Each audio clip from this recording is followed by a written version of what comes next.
For today's update, Kalingap Edu, iniwasang gawin ito dahil ayaw ni Habi magselos si wifey. Kung ano man po ito, malalaman natin maya-maya lamang. Sa munang magandang araw at gabi sa inyong lahat, saan mang sulok ng mundo.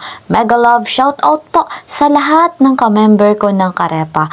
Kalingap, reactor partner, mga OFW, silent viewers, mega love, shoutout po sa inyong lahat. Patuloy naman nating suportahan ang bumuo ng Kalingap, si Kuya Val Santos Matubang, gayon din po si Kalingap Rob.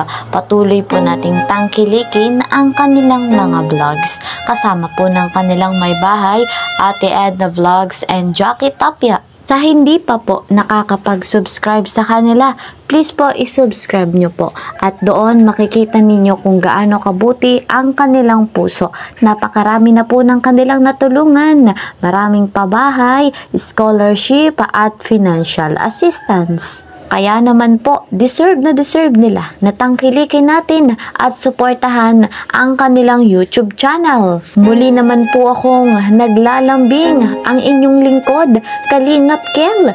Please po subscribe my channel, like and share. Don't forget to click the notification bell para po lagi kayong updated sa aking mga videos. Dito na nga po tayo mga Kalingap sa ating topic. Aba, Kalingap Edu, iniwasang gawin ito dahil nga po ayaw ni Habi na magselos si wifey.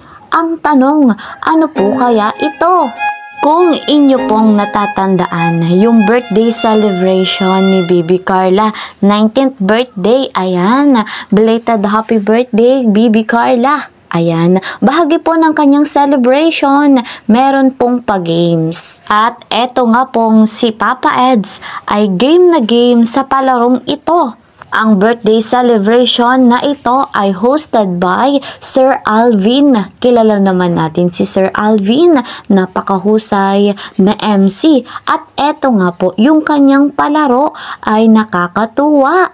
Family Feud. At yung larong iyon ay in-interview nyo muna isa-isa ang lahat ng mga kasali sa laro. Pagdating nga po kay Papa Eds, madikit ang ating Sir Alvin. Siyempre, biroan lamang yon. Ngunit ang ating Papa Eds, mabiro din. Niyayakap kasi ni Sir Alvin si Papa Eds at kanyang nasambit. Bawal na nga daw po siyang yakapin dahil siya ay kasal na. Siyempre, kay nino pa ba? Ay di kay Bibi Viancy. Yung nangyari nga pong last episode ng Love Team na Edsy ay kasal-kasalan. Matindi po.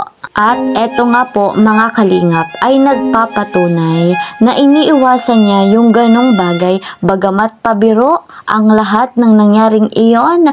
Ngunit napapansin natin ay talagang iniiwasan ni Papa Eds na baka nga po magselos si Bibi Viancy. Pero mga Kalingap, sa palagay ko ay hindi naman po agad-agad magseselos si Viancy, lalo na at hindi pa naman po officially sila. Pero siguro may kaunti. Ayan, may kaunting selos. Pero hindi pa natin ganon kabatid. Pagdating siguro ng umami na sila talaga, makikita natin ang pagiging showy ni Viancy sa lahat ng bagay. At doon nga po sa pagiging selosa. Ayan guys, mga Kalingap, hanggang dito na lamang po muna ang ating update. See you po sa next video. Ingat po kayo palagi. Bye-bye!